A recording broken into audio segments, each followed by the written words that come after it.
I would like to welcome here on the big screen our partners from SynSaber in United States who are going to explain what they've been tampering with at the IEC 104 protocols, and not only there.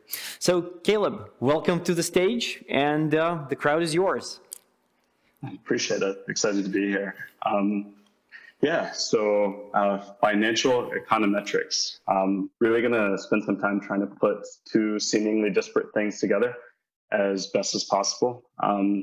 Financial econometrics is this really incredibly wealthy repository of math.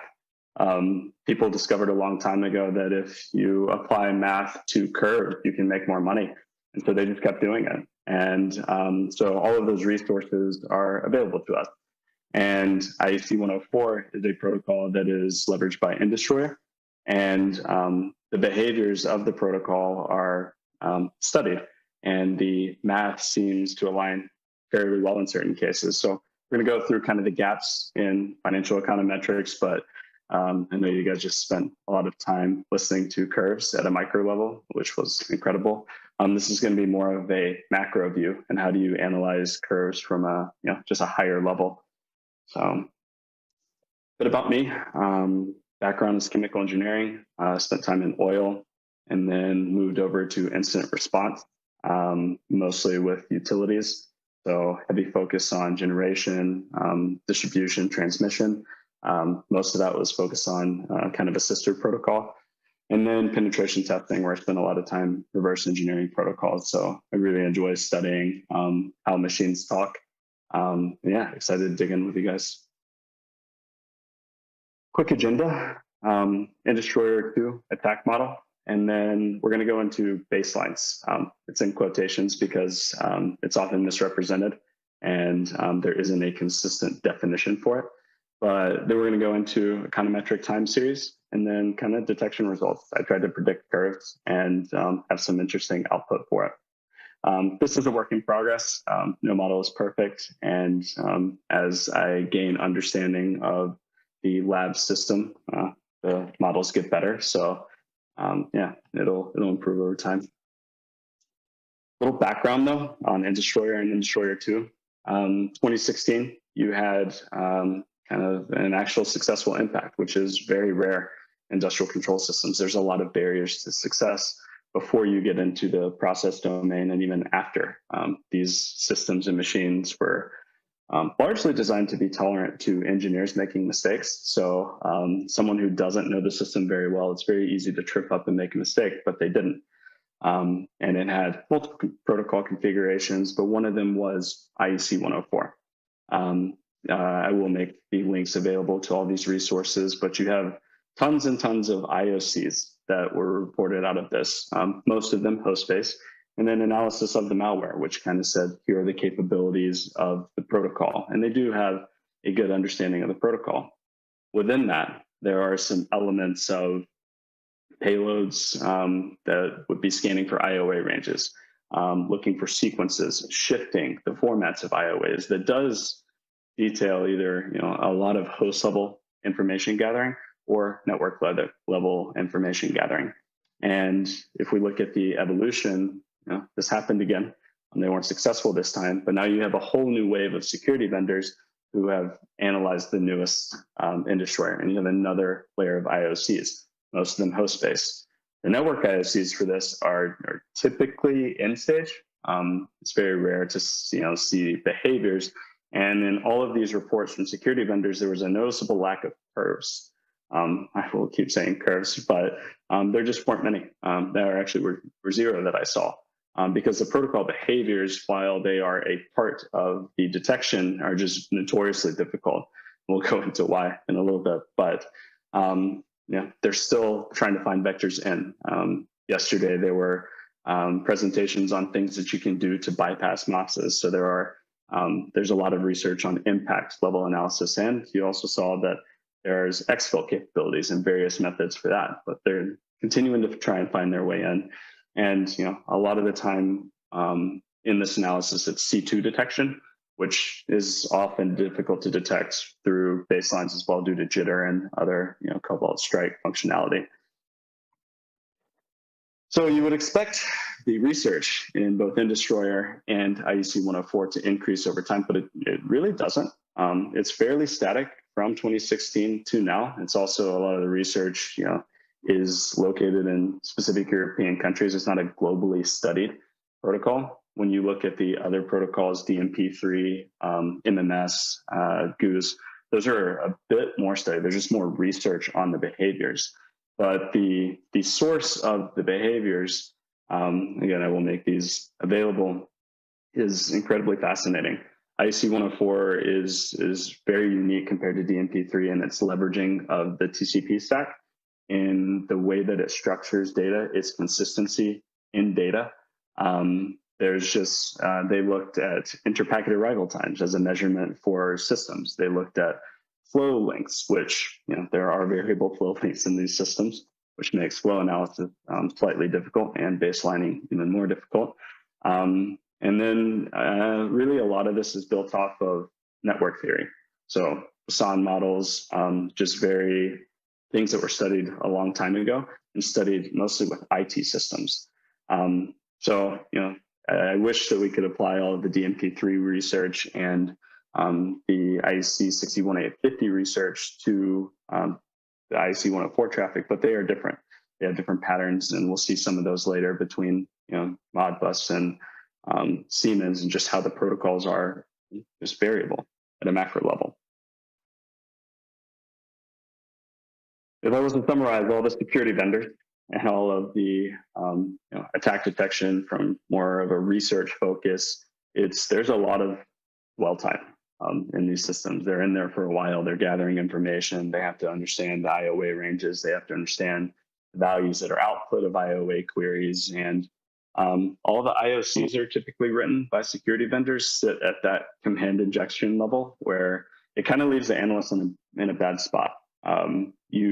If you are well read on security research, you're better at detecting a dead body, but it doesn't really give you a path for being prescriptive as much with the protocol or predictive, which I think there's a really incredible opportunity in these systems to be more predictive. And this isn't taking into account the LLDP, the STP, the ARP, the CDP, the different VLAN hopping attacks that could potentially be part of reconnaissance. I'm really just focusing on TCP 2404, which is IEC 104, and the kind of TCP sequencing around that, potential port scanning activity, and with just TCP dump, what can be done? There's a lot that can be done as you get more specific within the protocol and dissections into the IOAs and IOA stacks.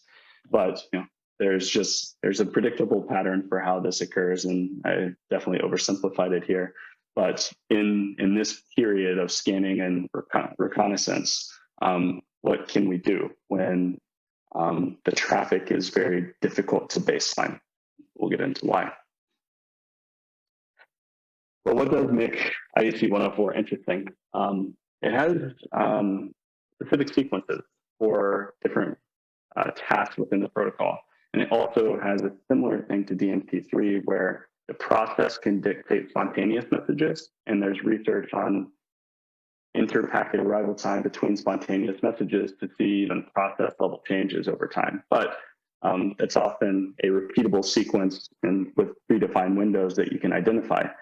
Within this, there's flexibility, and there's timeout values, and there's programmable intervals. And this is a sequence between multiple machines talking, and there's just so much variability with the system and human activity that could potentially change this. And we'll see kind of how that gets reflected in IEC 104 with just aggregation of traffic in a bit. But did want to point out that packets, each one of these values in between two stations is a packet. And so I have instances where it goes 3, 2, 1. I have instances where it starts to count down my sequence. I have instances where it's just back and forth. I have instances where it's back and forth with data sent. I have instances where it's back and forth testing different values. And all of those sequences have to be done by an attacker as well. So how do you say that one is a violation when you're often with baselines working on the word count and time? So we'll get into that. So problems with ICS protocol baselines. If they're done generically, it's really, really difficult because you have different system configurations. At the process level, the systems are different. You might have more RTUs and less IDs behind them. It just depends on how you configure the system at a higher level that dictates the protocols. You might have different interval rates in which you're querying, and that changes the protocol patterns. You also may have maybe tapping at a spot that aggregates a lot of traffic, or at a lower level is able to simplify that, which requires very specific asset logic. And the protocol itself has extensibility for configurations. A lot of the ICS protocols do. You can set flexible links, you can set flexible patterns. And even then, if we say that this is purely machines talking, which substations typically don't have human activity, there is still human activity. It's switching, it's testing, it's maintenance activities, it's looking, remoting in to look at the system. And oftentimes the baselines that are applied to this are very complex in their sequence and very loose in their terminology, very generic. We'll get into that, where it's, explaining this. It's very difficult from a baseline perspective. If you saw a violation of a baseline right in the middle of it, there's an obvious spike that is worth exploring. It may be something valuable, it may not be. It may be something that happens on a repeating pattern every 60 seconds. It may be something that was triggered by something before it, and where people start to get into time. And if you don't have a violation for that time, you're just left with, again, hopefully being better at identifying dead bodies and less able to predict the output of it. And again, time window aggregation is hard. This data looks different over a day. That might be a non-interesting spike compared to other spikes as you extend your window. So if analysts are attempting to baseline their environment, they run through a lot of difficulty and honestly a lot of rabbit holes. You can spend all day just trying to explain all of these curves and take really, really detailed notes, but there's often not a lot of output other than your understanding that then you hopefully carry on in the system and hopefully transfer, but knowledge gets lost, things get forgotten. So there has to be a way to codify understanding of patterns a little bit better. And again, a lot of these detections are, the count went from 0 to 1 of this data element, or this data element is greater than at a previous time window, which is largely arbitrary. So it's noisy, and analysts typically just don't listen to it and they tune them out. But with all the chaos in the curves before, we do have something at the center that all of these systems are really programmed on, and it's control theory. I have disturbances that occur in the system, and I have reference values that are set by an operator that change how the system works. And at the core, before there was a lot of networking data, there was this. PLCs were able to communicate with each other over serial links, direct links, and they were able to tell each other what was going on in their process. The entire system is still designed to maintain steady state, and you have this map of control theory that is all of the different ways that engineers have applied math for the last 100 years to keep things at steady state. And it's also quite a deep rabbit hole, especially paired with networking theory. But the objective is to be predictive. If I know that there's going to be a process change in the future, how do I potentially correct another part of the process to reduce that, like getting into PID loops and just complicated math to keep the process together. But not exactly the focus of this. This was more of a hypothesis to see if it would work. But Econometrics, I did notice that the loops look similar. At the top right, it's a very basic loop, right? It's just the interaction between households and businesses and wages that occur.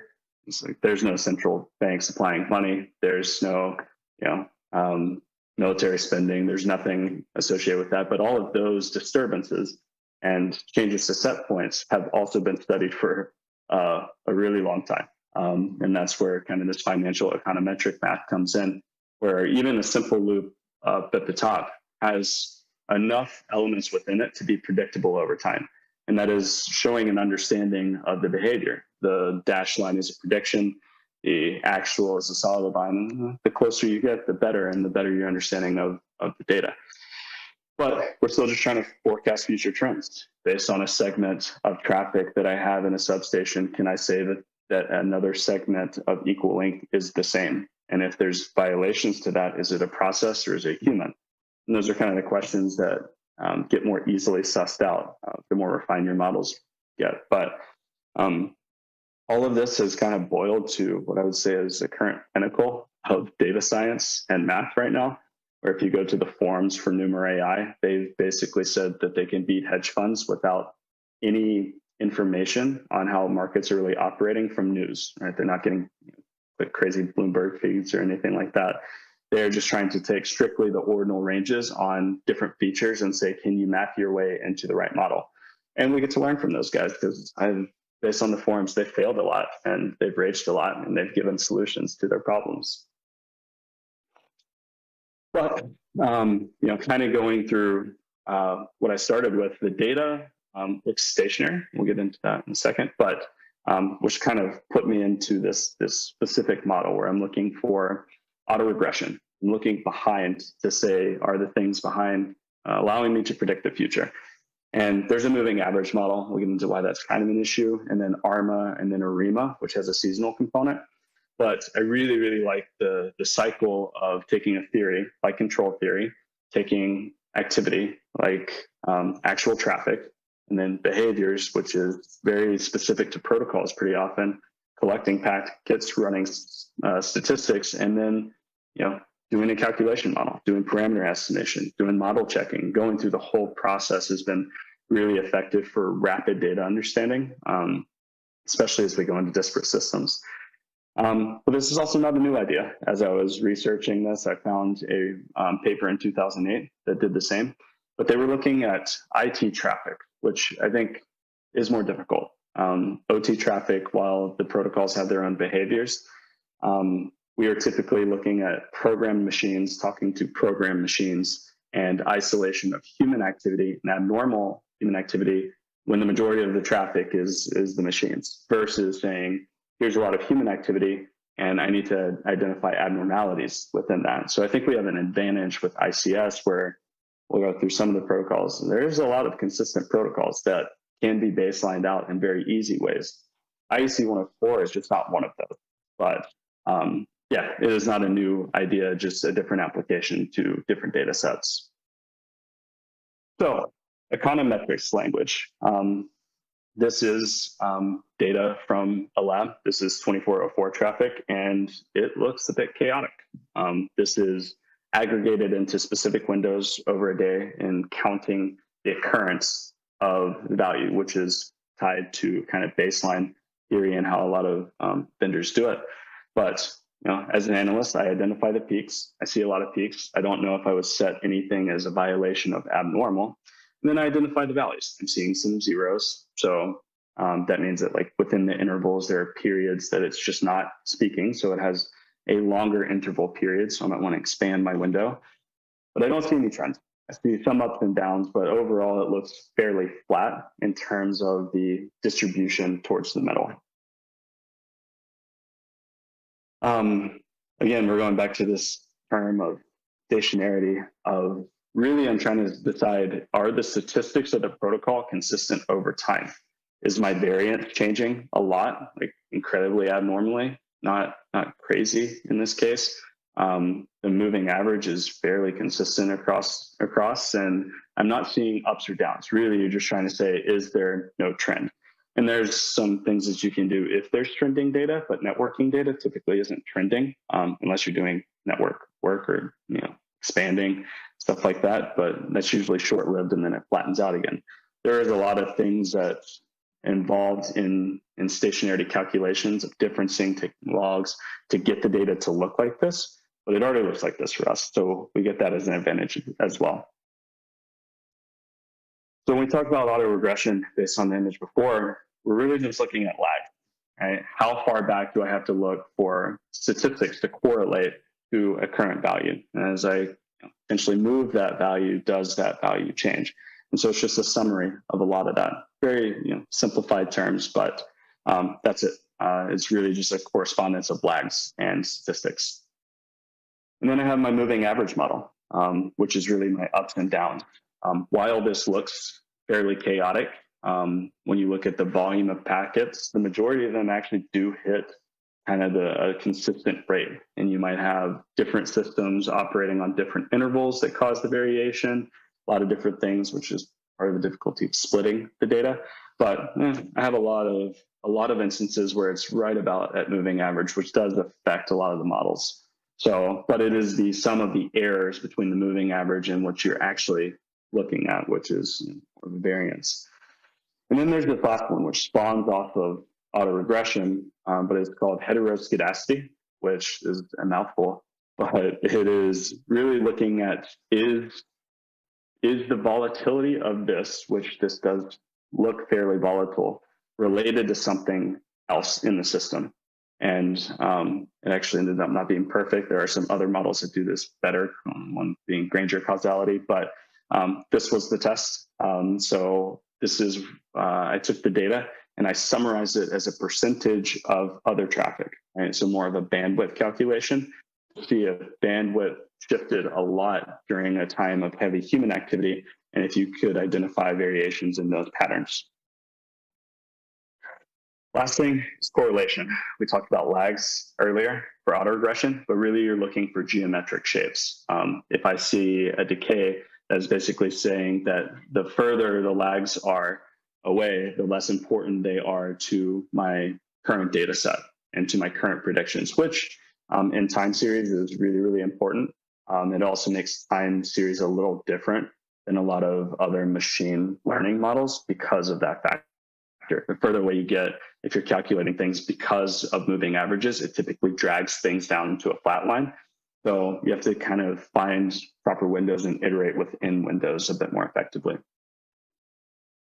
Bibliography, there's just a wealth of information on people who want to make money at home on curves with Python. So you can go through these. This is where I got a lot of my information on the subject, and then we will go into some more Jupyter Notebook. So let's go. So I'm going to start with data exploration. This is the structure of the data. I took 86,400 unique keys, which are second buckets.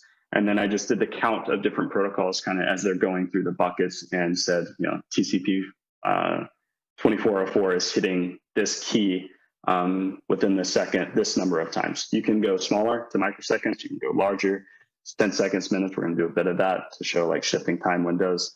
But that is the concept. And then there's also the percentage calculation of what is the total and what is this count's percentage of other protocols. But, need to set the index. And so I always set the index here because I'm looking for, time.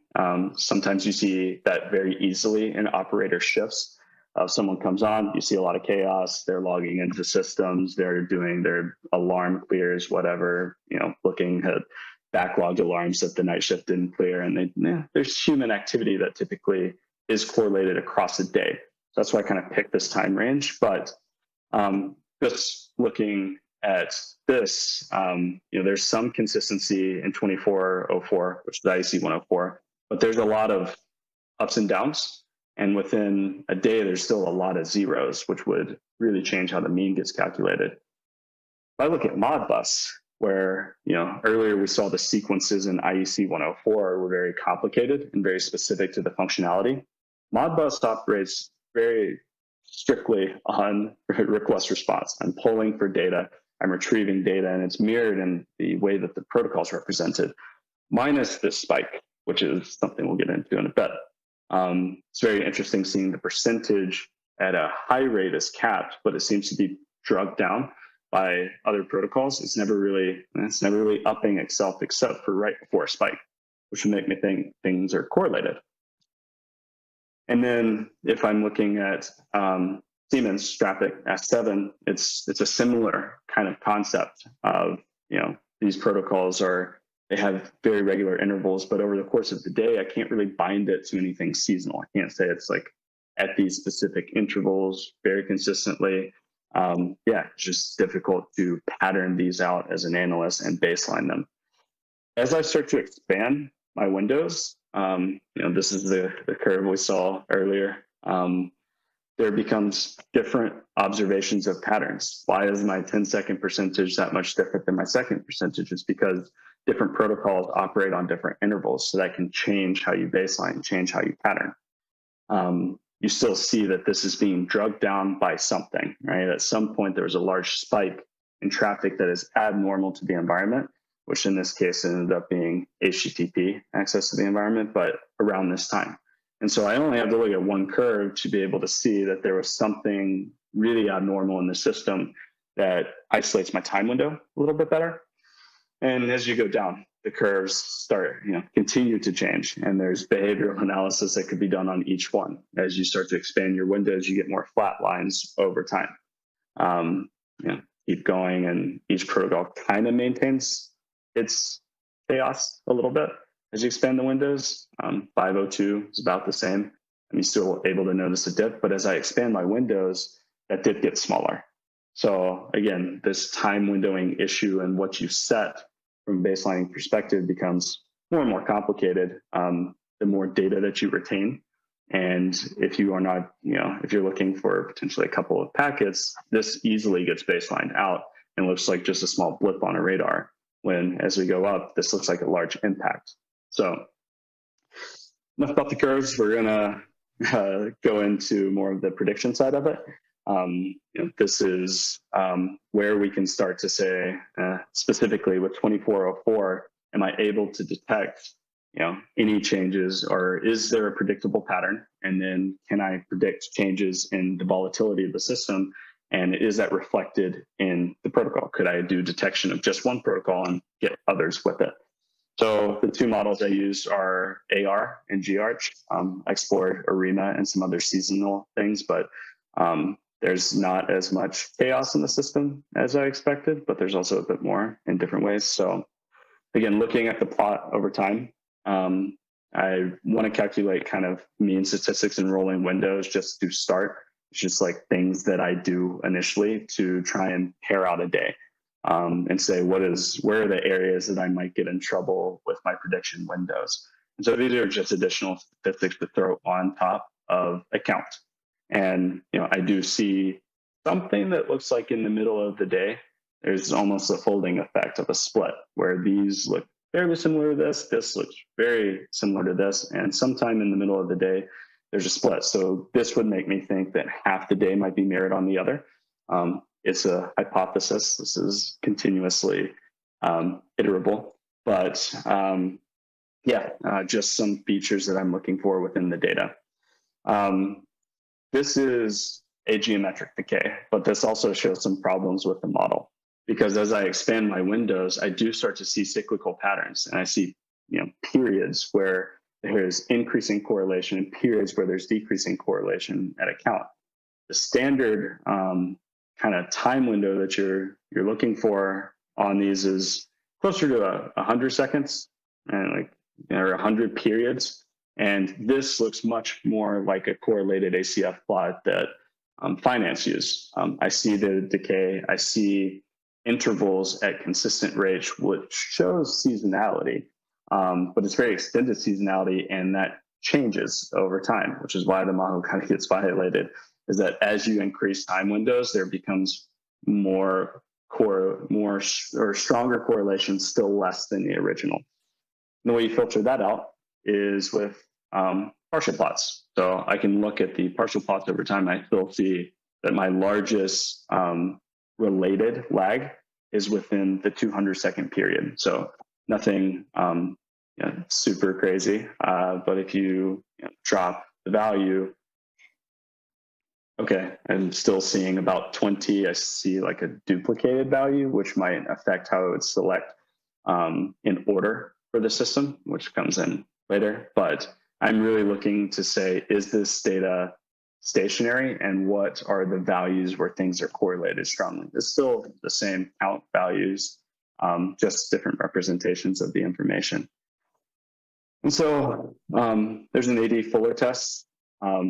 this is really the confirmation that things are stationary. And so applying this to all of the different protocols and features, it's really interesting to see the variation in these values, where the keys that I'm looking for are, is my statistical value output of ADF less than my critical values? And is my p-value 0 or as close to 0 as possible, meaning that this data is stationary?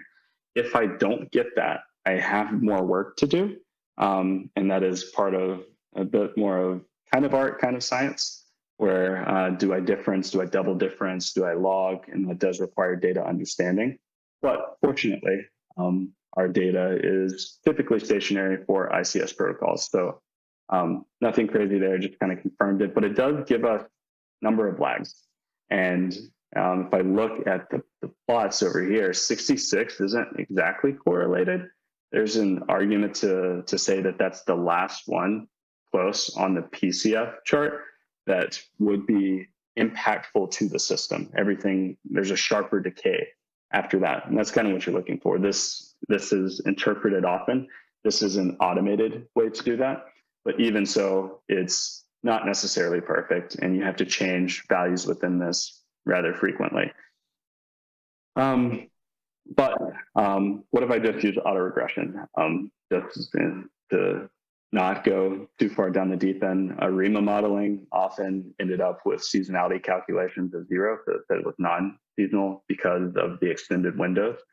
So I stripped everything out and just went with autoregression, which is really looking at within 100 data points, how close can I get to accuracy within 100 data points? So I set my training data, which is everything except the last 100 data points, and I train and I set the test data on the last 100 data points, and then I try and predict. And so I'm not far off, still not perfect for detection, but it does catch some of these middle intervals, saying that some of these are predictable. Some of these zeros seem to be abnormal, which does make sense when we look at the p-values. So the p-values are really, is this bucket of time impactful to previous measurements, and how impactful is it? And we get clustering. Right? You get, this one is after a sequence is, this is more relevant than the first 3, but the one right before it isn't. So there's still some work to do on the interplay between the systems, but a lot of this could potentially be modeled out with dissection. If I bind everything to specific IOA addresses or specific assets, not IPs or MACs, like that actually can be very misleading. You have to have strong asset logic to bind the pairs together pretty often, especially in substation. Yeah, there's more work to be done, but we're starting to get an idea of the shape and the consistency of the data. So I know that I have a strong AR set based on work. The MA process wasn't that effective due to the consistency of the moving average. But I'm still trying to ask, is this due to bandwidth constraints? I saw the percentages shifting. Those are still questions on my mind. So to answer that, I'm really looking for volatility, which, as I said earlier, is how close and how variant is the system, and can I measure that variance over time and predict it? There's a moving average component that we're going to work out, but I had to change the data. Turns out there are some system limitations with high volumes of data like this. Most of the financial calculations are on a few years, done at like month dates, but we're looking at a couple thousand data points. This is, minimum 86,400 data points for a single day. And so anything very iterative was very slow and low on feedback. So kind of consolidated the data and said, what is the average second count of packets over minute windows? So at each individual second, at each individual minute, what is my average second count? So I kind of applied an averaging there just to see if that was more predictable or not. I do the same things. I'm looking for these rolling statistics, but these rolling statistics look very very different than the last ones, where before I'm seeing more of a diurnal pattern, and between a day I'm seeing kind of a folding thing, which is often a sign of shift change. With the percentage of volatility of the protocol, I am seeing much more consistency. My volatility doesn't have like crazy variance in it. It does have up and down, but the patterns are much more consistent, which makes me think more of conditional heteroscedasticity. Part of that was really just ARIMA models kind of failing at certain lag orders with multiple lag orders ahead of it. So again, looking at ACF plots are not as valuable, but I still just like to see the correlation in case I'm considering other models that I would want to apply. And then I'm looking at partial autocorrelation. This window right here in blue is really like a confidence interval. And so I do have values outside of my confidence, and you have to use a little bit of understanding of the data to say when you kind of iron those out. But I see a big spike. That's a really easy one. It's most likely a 1-1 model. And when we get into ARIMA and ARIMA, you're trying to calculate many more order values that fit the model. So you have ARIMA, which is 7 variables. So it'll be AR 100, MA 100 with a seasonality period of 10 or 20. And there's a lot of iteration you can do with that. And there are auto ARIMA functions that can help with that, but those are throttled and to certain limits, and they'll crash the kernel pretty frequently on large data sets. So there ends up being a happy medium of what you can do on a laptop. On beefier systems, you can get away with more, but wanted something that's more applicable to laptop level. So because I had that diurnal pattern that I noticed in the AR model, theoretically, I don't see it here, but it could be because it's chaotic. It's hard to measure things flipping against each other. It's just a hard visualization unless it's obvious. But I'm going to take that. I condensed it down to 1,441 windows and said, that's the number of minutes in a day. Let me just split that into 700 and use the first half of the day to see if I can predict the second half of the day. First half of the day did have that large spike in volatility. So it may not have been the right baseline for selection, but it is a baseline for selection that is worth, if that was normal behavior, it should be represented in the second day or the second half of the day or the first half of the next day. Depends on extending time windows or not. But I'm able to select a model, because I understand the PCF is 1-1. I fit the model. This is a lot of just like convergence kind of statistics, which if you're trying to probe models, changes in this can help you select a model a little bit better. And then I'm going to take my predictions and forecast it out as much. So if I say that as far out, I want to predict the volatility of the system, the variant, given all of the ups and downs and the time that it's hitting an average that does that.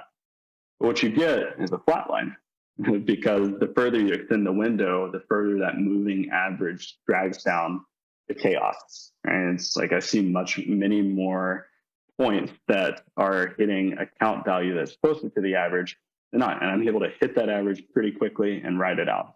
So how would you say that, these values, which could potentially be a scan, and there is a moving average baseline, which I've seen those, this would violate it every time. So you're theoretically looking at points where it's violating and potentially a count where it's violating. But at that point, your analyst is doing what I'm doing and doing the data science on the curves themselves. So what we can do is take a rolling prediction. So we're looking at more of based on every point within the curve in the sets in the set of data. Can I look 1 back, 2 back, 3 back, and predict 1 forward? So not trying to predict 1,400 ahead and what the volatility might be. More of can I predict volatility at much more of a unit varied measurement. So that's the point of this rolling prediction, is just to look 1 ahead and see what happens. And when you're doing these calculations, you get presented with this more information that you eventually, as you work through these more, you start to understand what happens when you change. As my, if I change my model 1.1 to 2.2, 2.1, whatever I change it to, it'll typically affect the log likelihood and the AIC and BIC. Typically, if you see that the AIC is going down, that the order that you selected for that model training is a better fit. The log likelihood typically goes up. So once you type in 2.2, 3.3, 3.0, do all of those and kind of get a range of values, which they do have some auto functions for that, you can kind of get the best fit if you aren't incredibly comfortable with your ACF and PACF plots. But again, looking at the number of observations, this is if I was to create a random GARCH model using these coefficients and say that these are the values that I'm creating, I still won't get 100%. So this is fairly imperfect in terms of its modeling capabilities, but if you plug these in and run any series of randomness with it, or jitter or whatever you call it, you'll get close, but you won't be perfect. So that was consistent, but the volatility changes have some periods where in between moth, whether that's a reflected pattern of the volatility caused by another protocol, but that is expected over multiple ranges based on the first half of the data. So again, this is not perfect. This is just applying the benefit of a lot of other people's frustration in math to the same problem. And there's a lot of things, so a lot of ways you can go from here.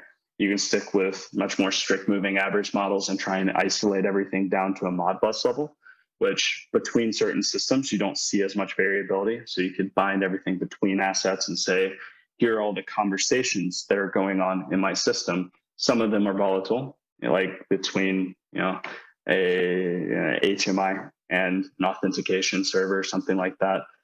That might be much more variable and something that you could isolate out and predict a bit better, instead of saying, here are all the protocols communicating at the same time. So a lot of different ways to go with it, but there ended up being different models that are based off of Poisson models, which are networking models.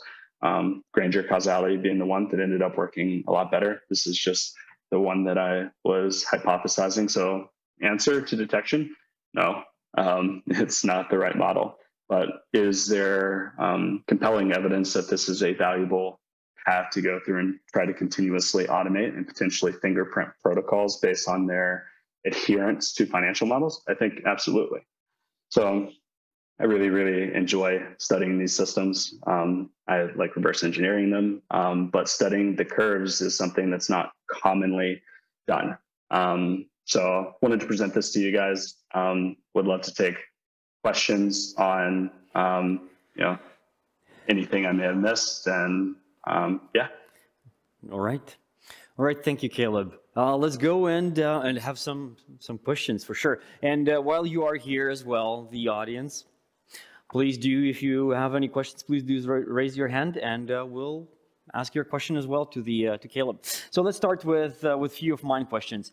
So when you were choosing the models, the financial models for the future prediction of the data, what were your reasons, and did you actually analyze how well they were working on the financial models and financial data when predicting those before you actually tried to apply to the totally different modeling set and totally different data set? Yes, I was using them to try and predict Bitcoin and failed. So, but everybody's been trying to predict Bitcoin. So that was, a lot of that is sourced out of time spent during COVID, interested in cryptocurrency patterns and trying to analyze those. So a lot of what I had done is with crypto finance, but a lot of my time was spent more on cleaning and setting up the data to adhere to the models. Typically the models are operating on return percentages. How's that mirrored in traffic? So there's a lot of like sorting and pairing of information. But yeah. All right. So Bitcoin didn't work out, but you tried to apply it to the IEC 104. That is very good answer. Now, your presentation clearly shows at this point that the better model for this is the autoaggressive, so AR versus the GARCH. Is this just because it is more applicable to IEC 104 because that's the data set that you had, or maybe this can be applied to anything else, like any other protocol would be predictable in the same manner? It was more effective with Siemens 102 because there were consistent variance patterns and much more seasonality, like adherence to seasonality patterns. So it does work differently with other protocols, but every protocol is a bit like a fingerprint.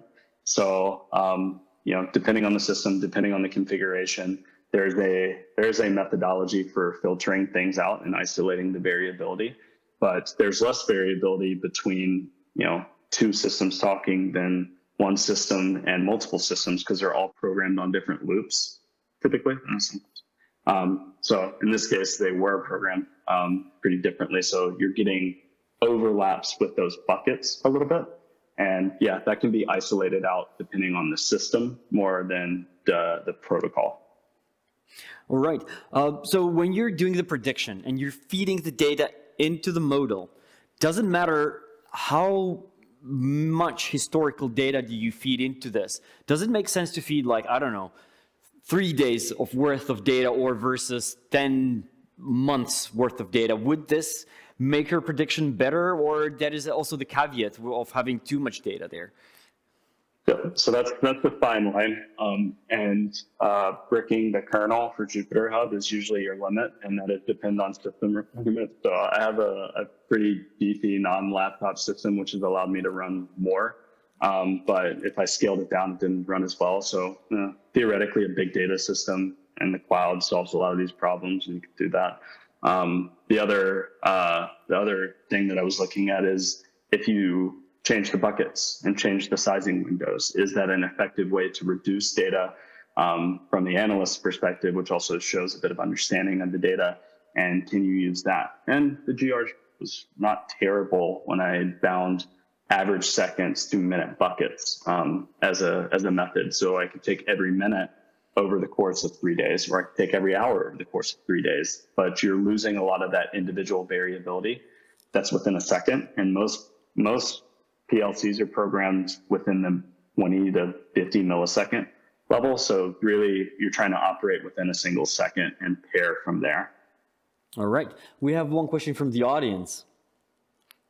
Hey, so you mentioned you worked in incident response, and I was wondering do you see data science and machine learning have an opportunity in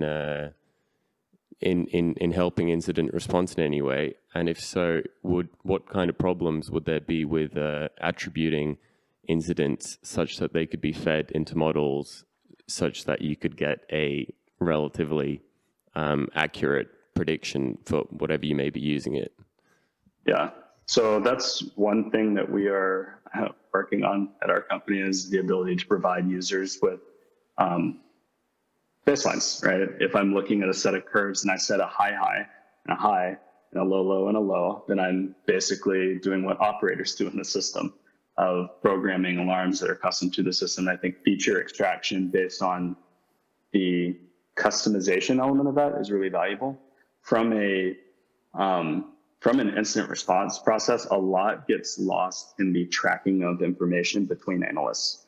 Right? I can spend all day looking at curves, but if I don't have the right bucket of information to put what I'm trying to communicate up to a manager or someone else, and then if I can't correlate that across systems and analysts can't see that very well, that is really difficult. So the data model between analysts does have to correlate to alerts. And so the language that analysts have to speak is very consistent. You can pattern a lot of those out, and with robust ticketing systems, you can do kind of like a Slack messaging bus with Jira. There's a lot of different ways that you can kind of optimize that, but that is much more static data because you're looking at aggregations. You're still kind of measuring alerts over time and windows of dwindling things, but you have much more control over it. So yes, short answer, I think the applications are there with time series analysis, but you have the benefit of not having to be on time series in a lot of those cases.